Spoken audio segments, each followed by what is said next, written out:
गुरु जी प्रणाम। राधे राधे। गुरु जी आजकल विवाह का सीजन चल ही रहा है। गुरु जी जब विवाह में गुण मिलान होता है ठीक है। तो फिर विवाह के बाद ये विच्छेद क्यों हो जाता है? और इसमें सभी लोग कहते हैं कि बोलने कहीं ना कहीं ज्योतिष का ही इसमें दोष है। तो क्या गुरु जी गुण मिलान के बाद भी विच्छेद हो जाना, तो सभी लोग कहते हैं गुण मिलान करना ही नहीं चाहिए। तो इसका निष्कर्ष क्या है गुरु जी? क्या है, कहाँ तक सही है?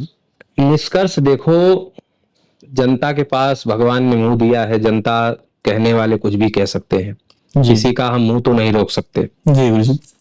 लेकिन इसका एक विज्ञान है। जी वो विज्ञान जानना चाहिए। वो विज्ञान जो व्यक्ति समझ लेगा, जी ज्योतिष का एक जो विज्ञान है, सूत्र है, वो जो समझ लेगा और उस विज्ञान के अनुरूप जो विवाह कर लेगा, जी वो कभी खराब हो ही नहीं सकता, कभी खराब नहीं होगा। और उस विज्ञान के अनुरूप जो विवाह नहीं कर रहा है, तो वो चाहे ज्योतिषी को दोष दे दे, चाहे किसी को दोष दे दे, उससे कोई मतलब नहीं। दोष देने से अपनी गलतियां नहीं छुप जाती। जी मान लीजिए आप हमें कुछ भी कह दीजिए, आप हमें दोषित करिए, तो हमारे दोषित करने से आपके अंदर जो छल कपट या दोष रहेगा वो थोड़ी दूर हो जाएगा। जी समझ रहे हैं? तो ज्योतिषी को या ज्योतिष विद्या को दोषित कहने से इससे ज्योतिष विद्या तो दूषित नहीं हो जाएगी ना। जी गुरु जी। आपने उसका सही विज्ञान फार्मूला समझा ही नहीं, और दोष देने से। अब जो गुण मिलान का एक विषय है, पहले तो ये समझ लो कि गुण मिलान किसका होना चाहिए। जी तो स्वाभाविक सी बात है, तुम यही कहोगे कि गुण मिलान तो होता है वर और वधू का। वर और वधू का। वर और वधू का गुण मिलान होता है, जी पर यही समझ लो कि वर और वधू कौन है। जी यही समझ लो कि गुण मिलान होता है वर और वधू का। जी गुरु जी। और तुम कह रहे हो कि गुण मिलान होने के बाद भी बहुत अच्छे से, रिलेशन नहीं ज्योतिष चल। शास्त्र कहता है कि 36 गुण पूरे होते हैं। जी तो 36 गुण में 24 गुण, 22 गुण, 26 गुण, 28 गुण भी अगर किसी का मिलता है, जी तो शादी ठीक होनी चाहिए, उस शादी का एक सुखद परिणाम होना चाहिए। जी पर ये मिलने के बाद भी नहीं मिल रहा है। जी तो कहने का अभिप्राय, पहले तो ये समझ लो कि वर वधू की कुंडली मिलाई जाती है, तो सब लोग यही कहेंगे तो जिनकी जितने लोगों की शादियां हो रही हैं सभी तो वर वधू हैं। जी। तो सभी वर वधू नहीं है, ये भी समझ लो। अच्छा गुरु जी। कारण ये है कि वर वधू की एक उम्र निश्चित है, निर्धारित है। जी ज्योतिष शास्त्र के जितने भी विद्वान हैं, जो लोग तुम्हारे माध्यम से या वीडियो के माध्यम से सुन रहे हैं, जी या ज्योतिष शास्त्र के जितने भी ग्रंथ हैं, सभी ग्रंथों ने प्रमाणित किया है कि वर वधू की एक उम्र है। जी गुरु जी। कितनी उम्र है वो समझ लो। माता के गर्भ से जन्म लेने के बाद, शास्त्रीय भाषा में समझाऊंगा तो हो सकता है बहुत लोगों को या तुमको भी ना समझ में आए, जी लेकिन एक शब्द में समझाता हूं जैसा मैं आज तक समझाता आया हूं, और सबको समझ में भी आ जाता है। बात यह है कि माता के गर्भ से जन्म लेने के बाद जी शरीर में जो एक पहला परिवर्तन होता है, माता के गर्भ से जन्म लेने के बाद शरीर में एक पहला विलक्षण परिवर्तन होता है। जी उस परिवर्तन से पहले की आयु को वर या वधू कहा जाता है। अब इस आशय को और अच्छे से समझ लो। माता के गर्भ से लड़का और लड़की दोनों जन्म ले सकते हैं। जी नपुंसक भी जन्म लेता है, लेकिन उसका वो विवाह आदि जो है नहीं कहा जाता है, उनका गुण मिलान वगैरह से। तो केवल लड़का और लड़की को मैं लेकर के चल रहा हूं, इन्हीं का विवाह होता है, जी इन्हीं के लिए गुण मिलाया जाता है। तो कहने का अभिप्राय है कि माता के गर्भ से जन्म लेने के बाद प्रथम विलक्षण परिवर्तन क्या होता है। माता के गर्भ से जन्म लेने के बाद प्रथम विलक्षण परिवर्तन लड़का और लड़की दोनों में होता है। जी लड़के यानी कि पुरुष के अंदर दाढ़ी मूछ वगैरह जी गुरु जी। ये है कि नहीं। माता के गर्भ से जन्म लेने के बाद ये था नहीं, ये जी प्रथम विलक्षण परिवर्तन। अब बहुत लोग कहेंगे हाथ भी छोटा था, नाक भी, तो ये वृद्धि हुआ, विकास हुआ, परिवर्तन नहीं हुआ। जी ये उंगलियां 5 से 10 नहीं हो गई, जी समझ रहे हो, या उंगलियों में कुछ एक्स्ट्रा कुछ और नहीं लग गया, जो था वो इसका विकास हुआ। ये परिवर्तन नहीं है, ये क्या है, वृद्धि या विकास। जी गुरु जी। लेकिन परिवर्तन जो कि माता के गर्भ से जन्म लेने के बाद था ही नहीं, जी वो एक उम्र होने के बाद विकसित हुआ या आया नया। वो क्या है कि पुरुषों में आता है दाढ़ी मूछ, जी और महिलाओं में आता है मासिक धर्म। जी ये माता के गर्भ से जन्म लेने के बाद ये लड़का लड़की दोनों को नहीं होता। ये प्रथम विलक्षण परिवर्तन 10 साल, 12 साल, 15 साल की उम्र में आता है। जी ठीक है।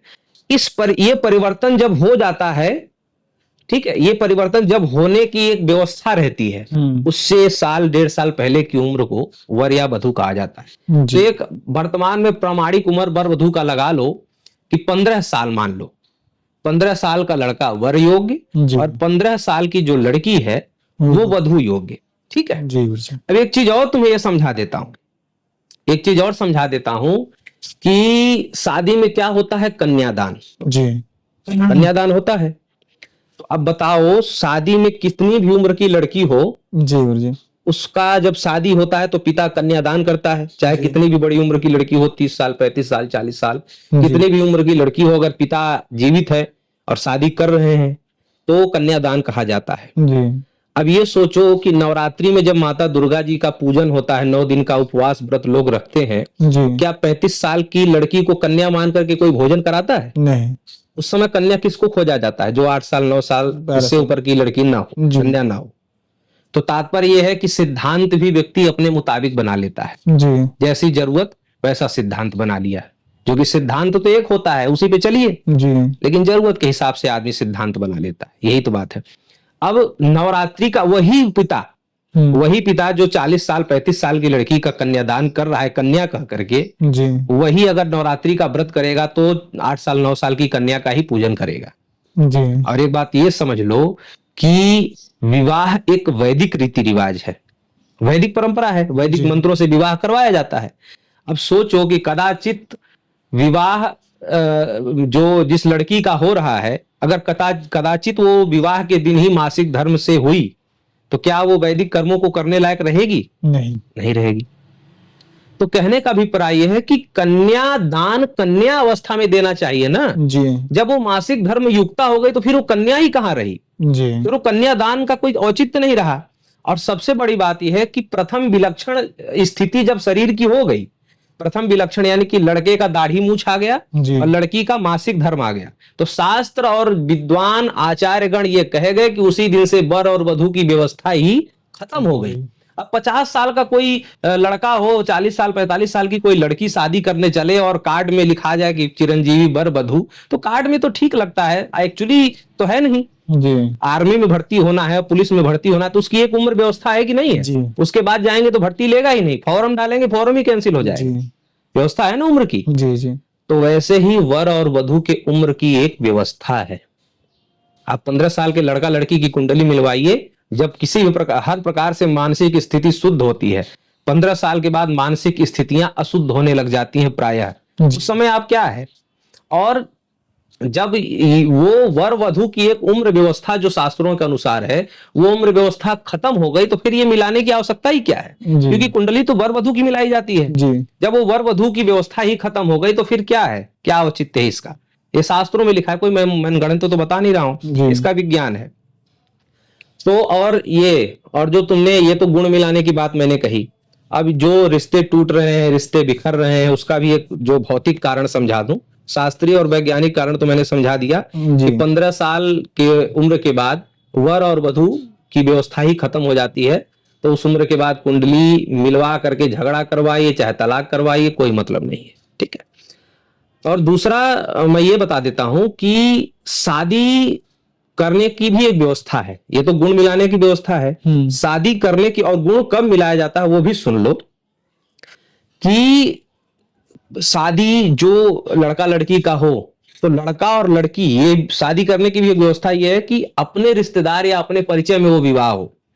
ऐसा नहीं कि शर्मा जी और वर्मा जी दोनों बंबई में नौकरी कर रहे थे और वर्मा जी की लड़की को शर्मा जी का लड़का पसंद आ गया, या ऐसे ही वहीं पे बंबई में दोनों लोगों ने खानदान नहीं देखा, घर नहीं देखा, ननिहाल नहीं देखा एक दूसरे का, बस दोनों लोग नौकरी करते हैं, शर्मा जी वर्मा जी, दोनों के लड़का लड़की को पसंद आ गया, बस शादी कर दी। ये नहीं देखा कि वर्मा जी कहीं अपने गांव में कत्ल करके तो नहीं यहाँ बसे हैं जी, या शर्मा जी चोरी करके तो अपने गांव क्षेत्र से नहीं भागे हैं, पता नहीं किया नानी नाना कैसे थे, दादी दादा कैसे थे, खानदान कैसा था, ये सब परखने की कोई जरूरत ही नहीं है। अब जब बाद में शादी आदि करने के बाद कुछ पता चला कि घर परिवार तो ऐसा था, ये था वो था, तो तमाम प्रकार की कमियां निकलने लगी, रिश्ते टूटने लगे। और उम्र बहुत ज्यादा उम्र होती है, वर वधू की व्यवस्था तो खत्म ही है, मैंने बता ही दिया। तो ये बहुत सारी चीजें हैं। और सबसे बड़ी बात यह है कि गुण कब मिलवाया जाता था, जब सारी चीजें परख ली जाती थी। लड़की का जो पिता होता था और लड़के का भी पिता होता था, जब सारी चीजें मतलब लड़की कैसी है, खानदान कैसा है, ये कैसा वो कैसा, सब कुछ ऊपर से नानी नाना का आचरण, दादी दादा का आचरण, माता पिता का आचरण, उधर मामी मामा तक का आचरण देखा जाता था, ननिहाल पक्ष, ये पक्ष, सारी चीजें जब परफेक्ट हो जाती थी तब व्यक्ति ज्योतिषी के पास जाता था कि गुरुदेव आचार्य जी सारी चीजें परफेक्ट है, बस अगर गुण मिल जाए तो हम शादी कर लें। सारी चीजें पहले से ही नाप तोल लेने के बाद। यहाँ क्या हो रहा है कि पहले गुण मिला लिए, ठीक है, कौन देखने जाए, शर्मा जी वर्मा जी, लड़का अच्छा लग रहा है, कर लो शादी, छुट्टी करो। और गुण मिलवाओ, और जो है 50 साल की लड़की, 40 साल की लड़की, 35 साल का लड़का, किसी भी उम्र का गुण मिलवा लो बर वधू बना के, और रिश्ता खत्म, टूट जाए। तो ज्योतिषी ने मिलाया तो था, पर ये है। और एक बात और समझूं कि चलो ठीक है, 25 साल की लड़की, 30 साल की लड़की, लड़का 35 साल की लड़की लड़का का गुण मिलवाइए, तो गुण भी आजकल पता है कैसे मिलवाता है। जो प्रामाणिक ज्योतिषी रहेगा वो नहीं मिलाएगा।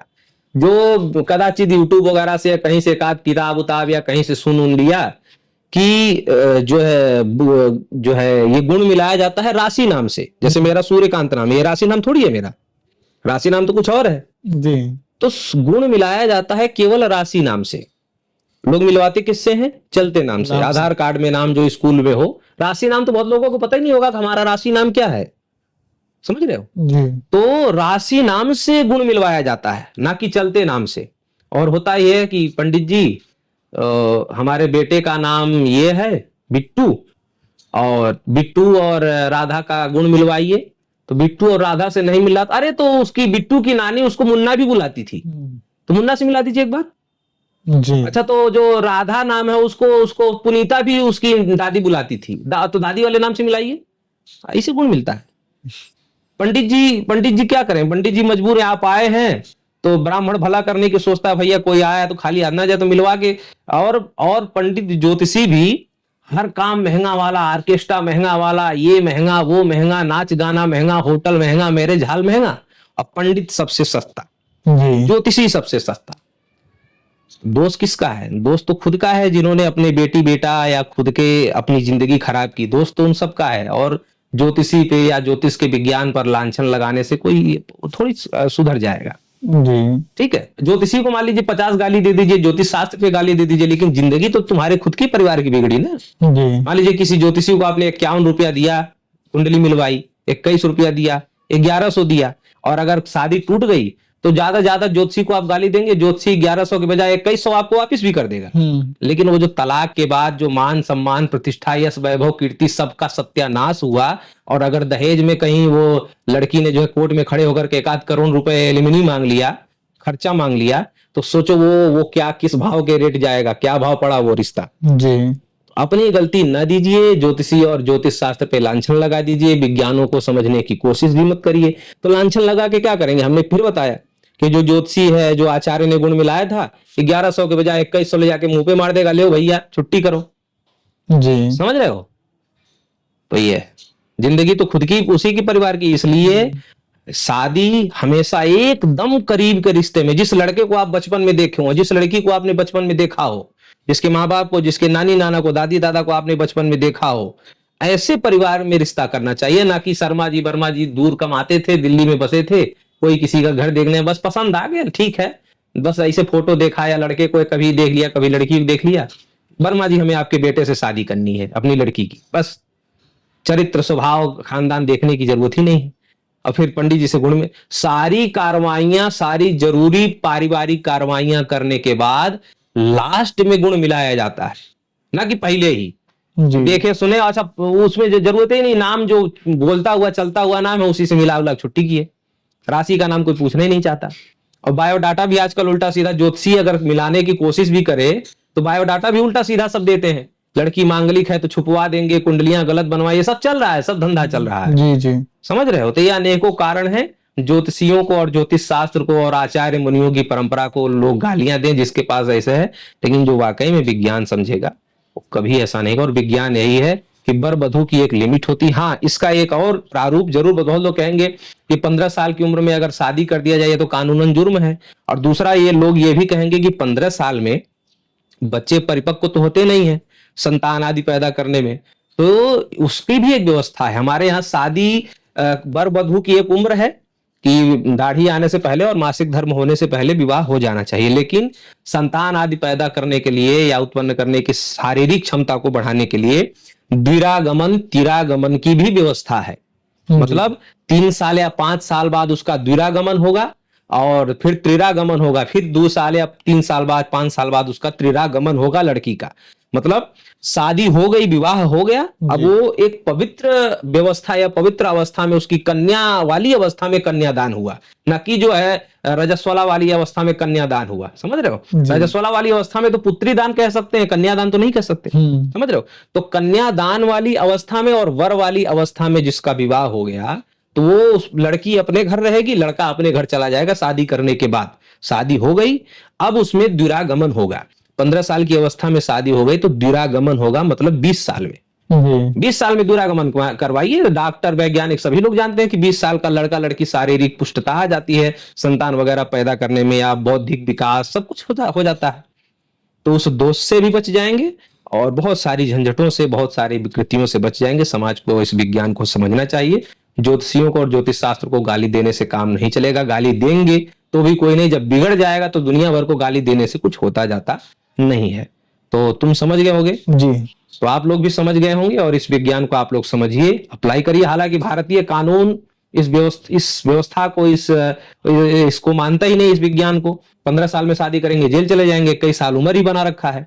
लेकिन फिर भी हम ये कहेंगे कि कानून का विरोध ना करना हो तो भी उसी लड़का लड़की से शादी करें। कम से कम कानून को लेकर के अगर चलना हो तो उस लड़का लड़की से शादी करें जो कम से कम जो है अपने परिवार के जानकारी में हो, किसी भी रिश्तेदार के जानकारी में हो, बचपन से वो रिश्तेदार या आप खुद उसको देखे सुने हो, ऐसे जगह शादी करें। और सभी व्यवस्थाएं जानने के बाद तब गुण मिलवाइए, और गुण हमेशा राशि नाम से मिलवाइए। चलते नाम, आधार कार्ड, स्कूल के नाम, दादी का नाम, नानी का नाम, बाबा का नाम, चाचा का नाम, मामा, ये फालतू के नामों से कभी भी कुंडलियां नहीं मिलवाई जाती हैं।